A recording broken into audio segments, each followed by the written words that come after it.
નમસ્કાર વાલા વિદ્યાર્થી મિત્રો, હું કનુભાઈ ગુરુજી આપ સૌનું હાર્દિક સ્વાગત કરું છું. વિદ્યાર્થી મિત્રો, આજે આપણે પ્રકરણ 12 પૃષ્ઠફળાના ઘનફળ એનું ઉદાહરણ 7 શીખીશું. સૌપ્રથમ એની રકમનો અભ્યાસ કરીએ. એક નક્કર રમકડું એ અર્ધગોલકની ઉપર શંકુ લગાવ્યો હોય તેવા સ્વરૂપે છે. શંકુની ઊંચાઈ 2 સેમી અને પાયાનો વ્યાસ 4 સેમી છે.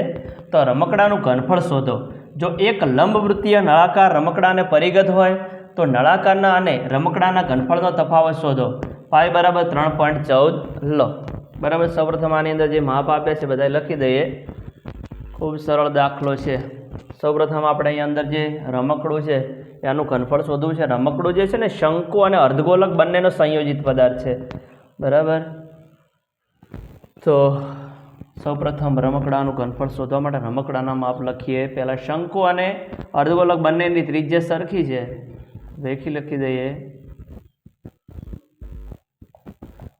અર્ધગોલક અને શંકુ માટે જો કે ત્રિજ્યાઓ 3 સરખી છે. અર્ધગોલકની, શંકુની અને નળાકારની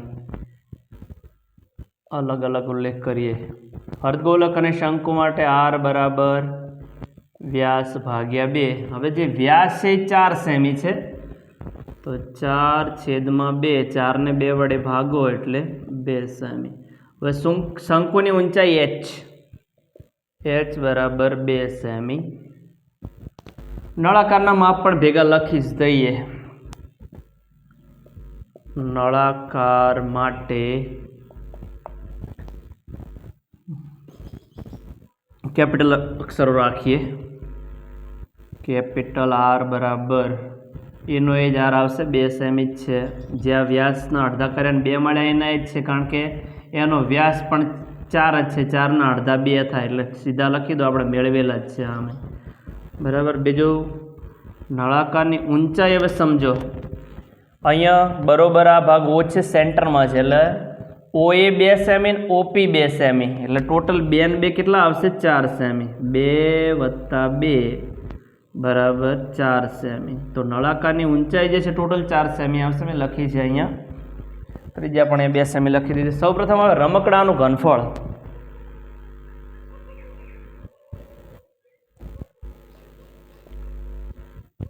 રમકડાનું ઘનફળ બરાબર ઉપર શંકુ છે. શંકુના ઘનફળનું સૂત્ર 1/3 પાઈ r વર્ગ h અને નીચેનો અર્ધગોલક છે. અર્ધગોલકના ઘનફળનું સૂત્ર 2/3 પાઈ r ઘન. બરાબર છે. હવે 1/3 પાઈ r વર્ગ છે ને બંનેમાં કોમન નીકળે આવા છે, કાઢી દઈએ. અહીંયા 1/3 પાઈ r વર્ગ કૌંસમાં અહીંયા 1/3 પાઈ અને r વર્ગ બહાર નીકળી ગયા એટલે 1h વધશે. અહીંયા અંશમાંથી 1 છેદમાંથી 3 1/3 બહાર નીકળી ગયા, પાઈ બહાર નીકળી ગયા, r ઘનમાંથી r વર્ગ નીકળી ગયા એટલે 2 વધશે અને r 2 વધશે. બરાબર છે. હવે કિંમતો મૂકીએ. બધી જ બરાબર છે. 1/3 અને પાઈની કિંમત 3.14 આપેલી છે. એનો પોઈન્ટ દૂર કરીને જ લખીએ.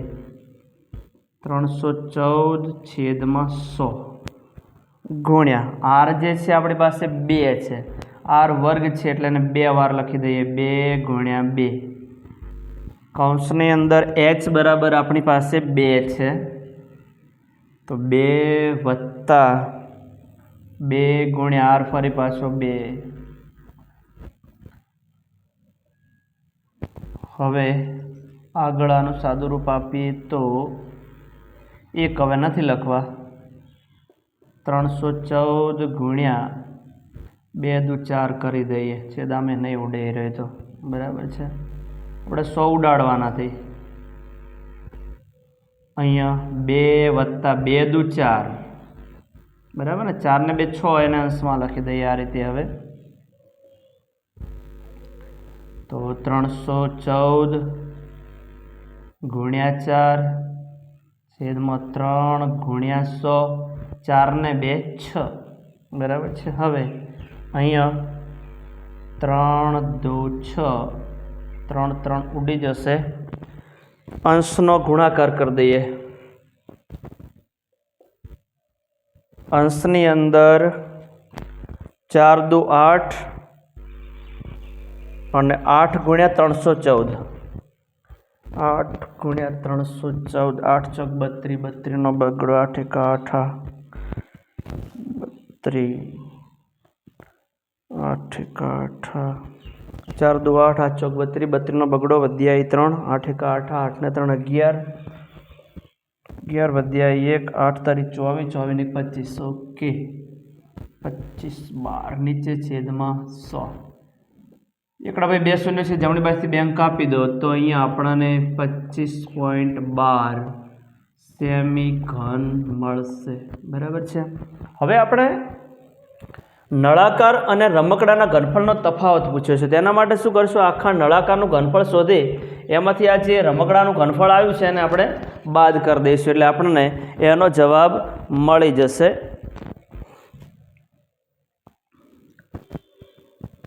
નળાકારના ઘનફળ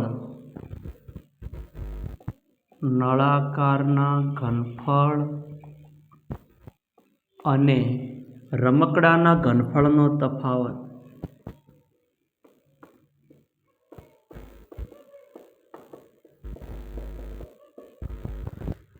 બરાબર. અહીંયા આપણે નળાકાર માટે કેપિટલ અક્ષરો રાખ્યા છે, તેના આધારે સૂત્ર લખીએ. પાઈ કેપિટલ R વર્ગ H માઇનસ રમકડાનું ઘનફળ આપણી પાસે શોધેલું જ પડ્યું છે, સીધું લખી દઈએ 25.12.